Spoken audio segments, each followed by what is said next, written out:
ఇక్కడకు విచ్చేసిన పెద్దలందరికీ, అలాగే నాకు ఈ స్టేజ్ మీద అవకాశం కల్పించిన కవి సంగమం పెద్ద యాకూబ్ సార్కి, అంటే నేనైతే ప్రేమగా అబ్బు అని పిలుచుకుంటాను. ఎట్లా చూసినా ఈ సాహిత్య ప్రపంచంలోకి నేను రావడం అనేది మాత్రం ఒక ఆశ్చర్యమే. కారణం, నా కుటుంబ నేపథ్యంలో ఒక్కళ్ళు కూడా ఒక అక్షరాన్ని రాయడం అని కానీ, చదవడానికి కానీ, ఒక సాహిత్య ప్రయాణం గురించి కానీ ఎలాంటి ఐడియా లేని కుటుంబ నేపథ్యం నుంచి నేను వచ్చాను. అదేంటి మరి నీకెలా అబ్బింది అని అంటే, మా తాతగారు చదివేవారు.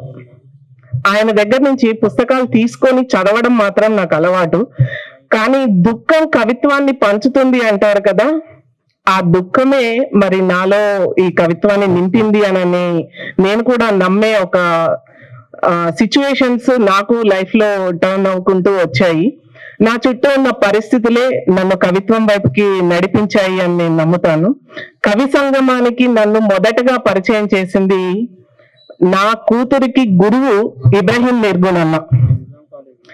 ఆ అన్న ఒకరోజు మా ఇంటికి రావడం జరిగింది. నేను ఇట్లా రాసుకుంటున్నాను అని చెప్పినప్పుడు, మనకి ఒక వేదిక ఉంది కవులు రాయడానికి, ఆ వేదికని నేను నీకు పరిచయం చేస్తా అంటూ కవి సంగమం వాళ్ళ మీద నా మొదటి పోయము రంగుల కళ, నాకు ఫస్ట్ పోయం నాది అక్కడ పోస్ట్ చేశారు. ఆ తర్వాతనే నాకు మిగిలిన అందరూ పరిచయం అవుకుంటూ వచ్చారు. ఈ పరిచయంలో మరి నన్ను నేను ఎక్కడ చూసుకున్నాను ఏంటి అనేది చెప్పలేను, కానీ నా చుట్టూ ఉన్న మహిళల్లో ఏదైనా పెయిన్ చూసినప్పుడు, అంటే నో అని చెప్పడం చేతగాకపోవడము, లేదు నేను ఈ పని చేయలేను అని చెప్పడము, చేయలేకపోవడాన్ని వాళ్ళు అభివ్యక్తీకరించకపోవడం నాకు బాగా పెయిన్ వచ్చేది. ఆ పెయిన్ నుంచి నేను అవన్నీ కూడా డైరీలో నోట్ చేసుకుంటూ ఈ కవిత్వం నాలో ఎలా వచ్చి చేరింది. అది నా అదృష్టంగా భావిస్తాను. అక్షరం నన్ను కరుణించింది అని అనుకుంటాను. మరి ఈ కవిత్వము ఇలా రాసుకున్న దాన్ని ఈ వేదిక దాంచుకున్నాక ప్రసేన్ గారు, లేదు నువ్వు రాస్తున్న దాంట్లో ఒక ఫీల్ ఉంది అని మోటివేషన్ ఇచ్చారు. అక్కడి నుంచి సీతారాం సారు, యాకూబ్ సారు, ప్రతి ఒక్కళ్ళు నా ప్రయాణంలో ప్రతి ఒక్క అడుగు వేయడానికి నన్ను ప్రోత్సహించిన వాడే ఈ సాహిత్య ప్రపంచం మొత్తం కూడా. కాబట్టి అందరికీ కూడా ఈ సందర్భంగా ధన్యవాదాలు తెలుపుకుంటున్నాను. అయితే ఈ అనీడ పుస్తకంగా రావడానికి మాత్రం నేను ఎక్కువ సమయం తీసుకోలే. నా కవిత్వం మొదలు పెట్టింది 2018లో, 2021లో నేను అంటే 1-2 రాసిన, 2019-20 కాలంలో నేను మొత్తము దాదాపు 125 కవితలు రాశాను. అందులో నుంచి ఒక 53 కవితలు తీసుకొని అనీడ పుస్తకంగా అందరి ముందుకి వచ్చాను. అది కరోనా కాలం. ఆ టైంలో నాకు అసలు నిజంగా ఏ కవి మిత్రులతోటి కూడా సరైన అంటే పరిచయం గాని ముఖస్థుతులు గాని ఏమీ లేవు. జూమ్ మీటింగ్, నా ఫస్ట్ జూమ్ మీటింగ్ చాలా బాగా జరిగింది. నేను కవయిత్రిగా నన్ను అందరికీ పరిచయం చేసి ఈ సంగమం నుంచే నేను రావడం జరిగింది. ఇవాళ ఈ వేదికను పంచుకోవడం మాత్రం చాలా సంతోషంగా అనిపించింది. అంటే నాకు మొత్తం అంతా రీబ్యాక్ వెళ్ళడానికి హ్యాపీగా అనిపించింది. ఈ 4 సంవత్సరాల జర్నీలో నువ్వేం కూడబెట్టుకున్నావమ్మా అంటే, సాహిత్యకారుల అభిమానాన్నితో పాటు నన్ను నేను నిలబెట్టుకున్నాను, నా కుటుంబంలో ఒక అక్షరాన్ని తీసుకొని వెళ్ళగలిగాను అనేది నాకు సంతోషాన్ని ఇచ్చిన విషయం. ఇకపోతే ఈ ప్రయాణంలో నేను పీజీ చేశాను, ఎంఏ ఎకనామిక్స్ చేశాను. బట్ ఒక గృహిణిగానే నేను ఎక్కువ లైఫ్ ని చూశాను. ఆ తర్వాత బయట సోషల్ యాక్టివిస్ట్ గా తిరగడము, నలుగురితో పొలిటికల్ వ్యూలో ఉండడము మాత్రం తెలుసు. 2019 నుంచి సాహిత్యం చదువుకున్నాక నాకు ఎంఏ తెలుగు చేయాలనిపించింది. 2021లో ఎంఏ కట్టేసి ఇక్కడికి వచ్చాక అంబేద్కర్ యూనివర్సిటీలో నేను ఎంఏ తెలుగు కంప్లీట్ చేశాను. ఇప్పుడు తెలుగు టీచర్ గా రన్ అవుతున్నా. అదేంటి అంటే, సాహిత్యం మీద ఉన్న అభిమానమే నన్ను ఇలా ప్రయాణం వైపుకి నడిపించింది. ఇందులో నాకు మొదటగా పేరు తీసుకొచ్చి పెట్టిన నాన్న ధైర్యం అనే ఒక కవితను చదివి వినిపిస్తాను మీ అందరికీ. ఇదే ఎందుకు చదువుతున్నామంటే ఇది రాసినప్పుడు నా కుటుంబం నుంచే కాదు, చాలా మంది నుంచి, కుటుంబం నుంచి వ్యతిరేకత వస్తే చాలా మంది నుంచి, చాలా తండ్రుల దగ్గర నుంచి నాకు కాల్స్ రిసీవ్ చేసుకున్నా. నేను ఎవరో తెలియకుండానే నాకు కాల్స్ వచ్చాయి. అందుకోసమని నేను ఇది చదువుతున్నాను. గుండెలపై ఆడించుకునే నాన్న, చదువులకు అడ్డు చెప్పని నాన్న, ఉద్యోగంలో అండగా నిలిచిన నాన్న, చిన్న గాయానికే అమ్మకు గాయం చేసే నాన్న. ఇప్పుడెందుకు ఇలా మనసుకైన గాయాలను చూడడెందుకు? చిన్నపాటి జ్వరానికే అల్లాడిపోయేవాడు పెద్ద తుఫానులో ఉన్నాను అంటే పలకడెందుకో? నీ సుఖమే ముఖ్యం అనే వ్యక్తిత్వం మర్చిపోయి సర్దుకోమంటాడే. ధైర్యంగా బ్రతకమని చెప్పిన మనిషి అణగారిన బ్రతుకు నుండి బయటకు వస్తాను అంటే ఒప్పుకోడెందుకో? నా చిట్టి పాదాల మువ్వల చప్పుళ్ళు చూసి మురిసిపోయిన నాన్న, నా ఆర్తనాదాల చప్పుళ్ళు వినిపించుకోడే ఎందుకిలా? బ్రతుకు భారమైన వేళ దరిచేరి వ్యధను పంచుకోవలసిన నాన్న, సమాజం అనే ముసుగేసుకుని కనపడనంటాడే. పంతులు గారు ఒక దెబ్బ కొడితేనే భరించలేని నాన్న, అత్తింటి 6 ఏళ్ల మోత వినపడలేదంటాడే. రెక్కలు వలిచి కష్టపడిన సొమ్ముని వరకట్నంగా దారపోసినోడు, కల చెదిరి వచ్చిన కూతురికి నిలువ నీడనివ్వనంటాడే. ఎవరి కోసమో కలతపడ్డ మనసుని రాయిలా మార్చుకొని ఎవరి మెప్పు పొందాలని గాంభీర్యపు బింకం. ఒంటరిగా పోరాడే బిడ్డకు వెన్నుముకైనప్పుడు కదా జన్మకు సార్థకత. సమస్యను ఎదుర్కొనే శక్తి ఉన్న కూతురికి ధైర్యాన్నివ్వు. పిరికి మందు నూరిపోయకు. ఆడపిల్లకు ధైర్యం నాన్నే. నీవు మెచ్చిన ఈ లోకం నీ వెనుక ఎప్పుడూ నవ్వుతూనే ఉంటుంది. నీ కంటి పాప మనసు నవ్వినప్పుడు కదా నిజమైన తండ్రి స్థానం. అంటే తండ్రి సపోర్ట్ ఎంతవరకు ఉంటుంది అనేది, నేను ఇది సఖీ సెంటర్ కి వెళ్ళినప్పుడు ఒక తండ్రి వచ్చి ఆ అమ్మాయికి నచ్చజెప్పమ్మ భర్త దగ్గరికి అని చెప్పిన సందర్భంలో రాసుకున్న కవిత ఇది. ఇంకొకటి అగ్నిశిఖ. 55 సంవత్సరాల వయసులో ఒక స్త్రీ ఆత్మహత్య చేసుకుంది. ఆ ఆత్మహత్యకి గుర్తుగా నేను రాసిన కవిత ఇది, అగ్నిశిఖ. నువ్వు ఏమి ఇవ్వాలో అది ఇవ్వనే లేదు. తనకేం కావాలో తాను ఎప్పుడు చెప్పనే లేదు. నువ్వు అడగనే లేదు. నీలో నీతో లేని తనకు ఏమివ్వగలవు? కొసరి తీసుకోలేని ఆప్యాయతన, కోరి ఇవ్వలేని తనాన్న, మురిపెంగా పంచలేని లాలింపున, నిషీదిలో కలిసిపోయిన ఆమె చిరునవ్వున ఏమివ్వగలవు? ఎప్పుడైనా గమనించావా ఆమెని? ఆ చిలిపి కళ్ళలోని లోతైన భావాన్ని, వర్షించలేని మేఘాలని, ఆ మాటలలో కలవరపాటుని, నిన్ను ఎడబాయలేక ఎన్నిసార్లు తనని తాను వంచుకున్నదో కదా. ప్రేమ రాహిత్యంలో ఆమె ఎప్పుడో మరిచిన తాను ఏమి పంచుకోగలదు నీతో? ఆదరణ కరువైన అభిమానమా? నీవు మిగిల్చిన చేదు పలుకులలోని అపహాస్యపు సవ్వడిలో పగిలిన గాయాల గుండె గదులలో ఘనీభవించిన ప్రేమన? నీ చేయి పట్టి నడిచిన పడతి నిర్జీవమైన దేహాన్ని ఎందుకు తడిమి చూస్తావు? అక్కడ ఇంకా ఏమి మిగిలుందని? రక్త మాంసాలు నిండిన తోలు తిత్తి తప్ప నీ అహంకారపు జ్వాలలలో ఏనాడో సమిధైపోయింది. ఎప్పటికీ నిన్ను తిరిగి చూడలేని నిర్మోహపు దారిలో ఇప్పుడు ఆమె తనకి తాను కొత్త ఊపిరిలుదుకొని నిన్ను వదిలి వెళ్ళిన స్వేచ్ఛలో. స్త్రీకి స్వేచ్ఛ మృత్యువుతో తప్ప మామూలుగా రాదా? ఇది నా ప్రశ్న.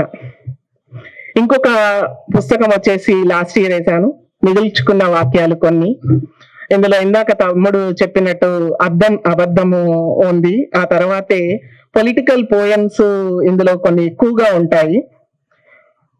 ఇందులో నేను ఇష్టంగా రాసిన పోయం వచ్చేసి, అంటే నేటి కల్చర్ లో చాలా మంది మగవాళ్ళకి పురుడు వాసన అంటే చాలా తెలియదు. దాని గురించి డైవర్స్ తీసుకున్న ఒక జంటని చూసి నేను రాసా. సో ఇది మరో జన్మ.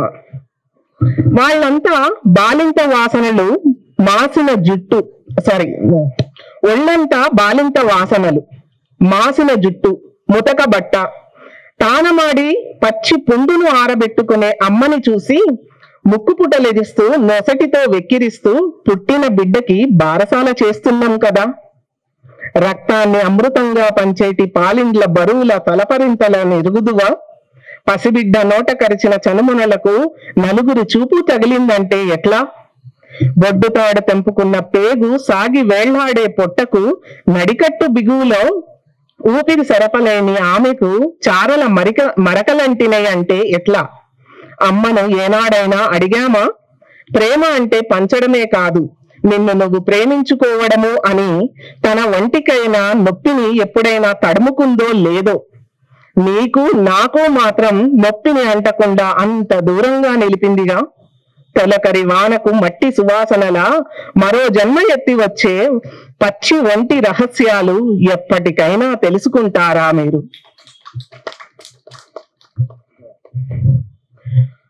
పొలిటికల్ పోయం ఒకటి చదివి తీసేస్తాను. అడుగు నేల. ఇది నేను నిలబడలేకపోతున్నాను. సరిహద్దుల గీతల మధ్య చెదిరిపోయి అడుగులు నేల కోసం వెతుకుతున్నాను. పాదాల రక్తముద్రలతో ఇక్కడ నేలంతా నిండిపోయింది. ఉదయాలన్నీ బూడిద కుప్పలయ్యాయి. తల్లి పొత్తిళ్లలో కళ్ళు తెరిచిన నాటి నుండి పీలుస్తున్నదంతా మాంసం ముద్దలవుతున్న వాసనే. యుద్ధోన్మాదపు మరణ భయాన్ని గుప్పిట పట్టుకున్న గాజా కొద్ది కొద్దిగా కనుమరుగవుతోంది. పచ్చని గాలి ఎలా ఉంటుందో మర్చిపోయి రాత్రికి పగటిని ఏకం చేసిన విధ్వంసంలో పిట్టల్లా రాలిపోతూ మనుషులు మా నేల మీదే 2వ తరగతి పౌరులైనా మాకిప్పుడు నిలబడే చోటు కావాలి, బ్రతికే హక్కు కావాలి. ఈ మట్టి పొరలపై పుట్టిన నాకు అదే మట్టి పొరల కింద చేరేందుకు అట్టే సమయం లేదు. నా దేహమంతా నిండిపోయింది ఆక్రమితుల బుల్లెట్ల గాయాలతో. ఈ పోరాటం నా ఒక్కదానిది కాదు, పాలస్తీనా నేలది, నేలను కన్న బిడ్డలది. ఇంకొకటి ఉందా? అద్దం అబద్ధం. యా,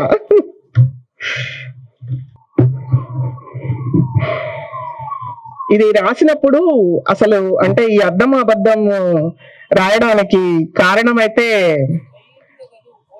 షూర్ గా సార్ ఒక కాంపిటీషన్ లో అద్దం గురించి రాయమన్నారు. నేను రాయలేనండి అని చెప్పాను అక్కడ. కానీ రాయండి అని చెప్పి అన్నప్పుడు నిజంగా అద్దం ముందు నిలబడి ఒక వారం రోజులు నేను అటు ఇటు వెతుక్కున్నాను నన్ను నేను. అలా వెతుక్కున్నప్పుడు వచ్చిన అక్షరమే ఇది, అద్దం అబద్ధం. అద్దం అంటే నిజమంట కదా, ఎందుకో ఈ అద్దం అబద్ధం ఆడుతుంది. నిత్యం నన్నుగా చూపించాల్సిన అద్దం మోసం చేస్తోంది. ఈ అద్దం ముందు నిలబడితే తరతరాలుగా వేస్తున్న సాంప్రదాయ గాలుల్లో ఎండుటాకుల చప్పుళ్ళు వినలేక లోపలి గాయాల సలపరింత కలవర పెడుతోంది. ఈ గాయాల పగుళ్ళు ఇప్పటివి కావు, మరి నా ముందు తరం నాకిచ్చింది. నా తరువాతి తరం కూడా ఈ గాయాల్ని మోయాల్సి వస్తుందన్న దిగులు. చప్పుడు చెయ్యకండి, అడుగు లేస్తుంటే హంసలా ఉండాలంట. హంసల్ని అరువు తెచ్చుకోమంటుంది. పైన గాలిలా పకపకా నవ్వేవు, నీ నవ్వు శబ్దం వినపడకూడదిక్కడ. నోటి నిండా గుడ్డలు కుక్కేసుకోమంటుంది. ఓ వంటింటి మహారాణి, నీ వారి కోసం గానుగెద్దులా నీవు చేసే పనుల్లో నీ ఇష్టాన్ని కడిగేసుకోవాలి. ఓ ఆడబిడ్డ, నీ చుట్టూ ఉన్న వారి అవసరాల్లో నీవో కరిగే కొవ్వొత్తిలా ఉండాలి అంటూ వెన్ను విరుస్తుంది. వివేకం హెచ్చరిస్తుంటే ఇవన్నీ మరిచి ఎప్పుడైనా నీకు నచ్చిందో ఏంటో నువ్వు ఎలా ఉండాలో నీ ఇంటి అద్దాన్ని అడిగేవు, అది పకపక నవ్వుద్ది. ఎందుకంటావా? తరతరాలుగా బానిసత్వపు ముద్రలేస్తోంది ఇక్కడే. అడుగు బయట పెడుతున్నావా? ఆక్షేపణల అద్దంలో అత్యాచారాల సంస్కృతి ఎదురవుతుంది. అక్కడ పురుషస్వామ్యం కామదాహానికి ప్రేరణ నీ బట్టలంటుంది. నీ దేహం నీది కాదు, ప్రకృతి కాంతవి నువ్వు అంటూ వెలగగక్కిన మేడిపండు చూపుల్లో వాడి గంగిరెద్దుల ఆట ఆడుతాడు. అవును, ఇప్పుడు 6 గజాల చీర కట్టుకొని అడుగు బయట పెడుతున్నావా? భుజాల నిండుగా కొంగు కప్పుకొని తిరిగావో నాసి రకం వాసనొస్తున్నావంటాడు. స్లీవ్లెస్ వేసుకుంటివో ఎదబిగుతుల్లో చూపుల కొలతల కోలాటం వేస్తాడు. ఒంటిపుర పైటలో చీర కుచ్చిళ్ళు బొడ్డు కిందికి వేస్తివో పురువిప్పిన నెమలివంటాడు. పంజాబీ డ్రెస్ వేసుకుంటివో బెహెన్జీ టైప్ అంటూ కార్పొరేట్ కల్చర్ తెలియదంటాడు. సౌకర్యం అంటూ జీన్స్ కట్టి షర్టు వేశావు, మగవేషం కట్టావంటాడు. చీరలో సెక్సీగా ఉన్నావంటాడొకడు. వేసుకున్న టీ షర్టుల మీద కొటేషన్లు చూసి రమ్మని పిలిచావంటాడొకడు. ఎదపై చున్నీలు కట్టావంటాడొకడు. అరువు తెచ్చుకున్న సంస్కృతి మనకొద్దు అంటూ లెక్చర్ ఇస్తాడింకొకడు. నన్నుగా చూపని ఈ అద్దం అబద్ధమని చెప్పిందని భయపడేది, భంగపడేది లేదు. మాంసం ముద్దలుగా చూస్తూ వయసు తారతమ్యం లేకుండా చంటి బిడ్డ నుండి పండు ముసలి పైన ఆగని అత్యాచారాల సంస్కృతి అంతరించేలా ఈ ఆక్షేపణల అద్దాల్ని నిరసన క్షిపణలతో బద్దలు కొడదాం రండి. Thank you. ఈ కవిత్వంలో నేను ఇంకా ఒక అడుగు ముందుకు వేయడానికి నాకు ఎప్పుడు కూడా అంటే రాస్తున్న దాంట్లో కానీ ఏదైనా మార్గదర్శిగా ఉన్నారు అంటే దేవేందర్ గారు, ఝాన్సీ గారు, వాళ్ళకి థ్యాంక్ యూ.